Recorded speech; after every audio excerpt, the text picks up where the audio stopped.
तो स्वागत है आपका हमारे नए चैनल में। मैं हूँ प्रीति शर्मा। आज हम आपके लिए फिर से एक नई वीडियो लेके आए हैं। तो चलिए वीडियो को शुरू करते हैं। आज हम बात करने वाले हैं शिशु के लिए सबसे ज़्यादा फायदेमंद आहार क्या है। तो आइए जानते हैं। शिशु का पहला साल उसके शारीरिक और मानसिक विकास के लिए सबसे ज़्यादा महत्वपूर्ण होता है। इस समय सही पोषण न केवल बच्चे के अच्छे स्वास्थ्य के लिए जरूरी है, बल्कि उसके रोग प्रतिरोधक क्षमता और दिमागी विकास और भविष्य की सेहत पर भी प्रभाव डालता है। जब बच्चा 6 महीने का हो जाता है तो माँ के लिए दूध के साथ साथ ठोस आहार देना आवश्यक हो जाता है। लेकिन सवाल ये है कि बच्चे के लिए सबसे ज्यादा फायदेमंद खाना कौन सा है। इस ब्लॉग में हम जानेंगे कि पोषक तत्वों से भरपूर आहार के बारे में, जो शिशुओं के लिए सबसे अधिक लाभदायक है और जिनका सेवन करने से बच्चा स्वस्थ, तेज, मजबूत बनता है। तो आइए जानते हैं। पहला है माँ का दूध। सबसे पहला और सर्वोत्तम आहार। शिशु के पहले 6 महीने तक सिर्फ माँ का दूध ही सर्वोत्तम आहार है। यह बच्चे को सारे जरूरी पोषक तत्व देता है, जैसे प्रोटीन, कैल्शियम, विटामिन और एंटीबॉडीज, जो बच्चों को बीमारियों से लड़ने की ताकत देती है। यहाँ तक कि जब ठोस आहार शुरू होता है तब भी माँ का दूध 1 साल तक या उससे अधिक समय तक दिया जा सकता है। दूसरा है दाल का पानी और मसल कर दी गई दाल। जब बच्चा 6 महीने का हो जाए तब उसे दाल का पानी या मसल कर दी गई मूंग दाल देना शुरू किया जा सकता है। मूंग दाल हल्की, सुपाच्य और प्रोटीन से भरपूर होती है। इसमें आयरन, फाइबर और विटामिन बी कॉम्प्लेक्स पाया जाता है, जो पाचन को सुधारता है और ऊर्जा प्रदान करता है। तीसरा है फलों की प्यूरी। फल बच्चों के लिए बहुत फायदेमंद होता है, खास तौर पर जब उन्हें अच्छी तरह मैश करके प्यूरी बनाकर दिया जाए, जैसे कि केला ऊर्जा से भरपूर, आयरन और पोटेशियम से युक्त होता है।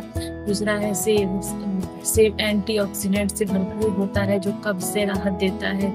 इसके बाद है चीकू विटामिन ए, सी, फाइबर युक्त होता है, जो बच्चों के लिए फायदेमंद होता है। चौथा है एवोकाडो, हेल्दी फैट्स और ओमेगा 3 फैटी एसिड से भरपूर होता है। ध्यान रखें कि फल हमेशा पके हुए और अच्छे से धोए हुए हो। चौथा है चावल और खिचड़ी। 6 महीने के बाद शिशु को पतली खिचड़ी दी जा सकती है, जिसमें चावल और मूंग दाल का मिश्रण हो। इसमें घी की कुछ बूंदें मिलाकर बच्चों के लिए ऊर्जा का स्रोत होता है। धीरे धीरे खिचड़ी में सब्जी में मिलाई जा सकती है, जैसे गाजर, लौकी, टमाटर आदि।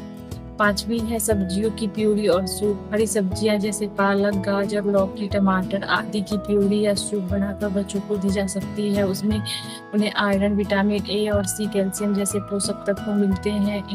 ये उनकी आंखों, हड्डियों और इम्यूनिटी के लिए बहुत जरूरी होते हैं। छठा है सूजी और रवा का हलवा। सूजी का हलवा बच्चों के लिए एक अच्छा वजन बढ़ाने वाला आहार है। इसमें घी, थोड़ा सा गुड़ या खजूर का रस मिलाकर स्वादिष्ट और पौष्टिक आहार बनाया जा सकता है। यह ऊर्जा का स्रोत है और आसानी से पच सकता है। 7वां है दही और घर का पनीर। दही के लिए बहुत ही फायदेमंद होता है।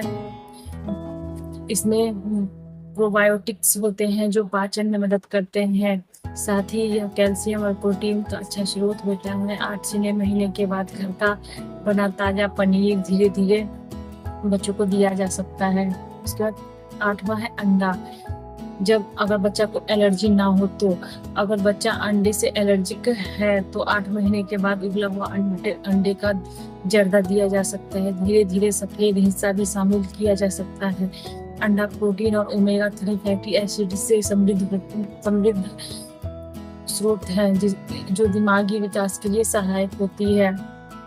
9वां है गेहूं का दलिया बहुत ही पौष्टिक होता है। यह फाइबर से भरपूर होता है और पेट को साफ रखने में मदद करता है। इसमें सब्जियां मिलाकर स्वाद और पोषण दोनों बढ़ाया जा सकता है। उसके बाद है 10वां है सूखे मेवे का पाउडर। 9 महीने के बाद बच्चों को बादाम, अखरोट, काजू आदि का पाउडर दूध या खिचड़ी में मिलाकर दिया जा सकता है। इससे उन्हें हेल्दी फैट्स, प्रोटीन और माइक्रो न्यूट्रिएंट्स मिलते हैं। यह दिमागी विकास और वजन बढ़ाने में मदद करता है। कुछ महत्वपूर्ण बातें हैं, आइए जानते हैं। कोई भी नया आहार देते समय पहले छोटे मात्रा में दे और 3 दिन तक नियम अपनाएं, ताकि किसी एलर्जी का पता लग सके। दूसरा है आहार हमेशा ताजा और स्वच्छ होना चाहिए। तीसरा है शिशु को 1 साल पहले नमक, चीनी, शहद या डिब्बाबंद या बाजारू भोजन नहीं दें। उसके बाद चौथा है माँ के दूध की जगह कोई भी दूध 1 साल से पहले न दें, जब तक डॉक्टर सलाह न दे। शिशु के लिए सबसे ज्यादा फायदेमंद खाना वही होता है जो प्राकृतिक, ताजा, सुपाच्य और पोषक तत्वों से भरपूर हो। माँ का दूध, दाल, चावल, फल, सब्जियां, दही, सूजी और मेवे, ये सभी धीरे धीरे समय के अनुसार शामिल किए जाए तो बच्चा न सिर्फ स्वस्थ रहेगा बल्कि शारीरिक और मानसिक रूप से मजबूत बनेगा। हमेशा ध्यान रखें कि बच्चे को प्यार, समय और पोषण तीनों की बराबर जरूरत होती है।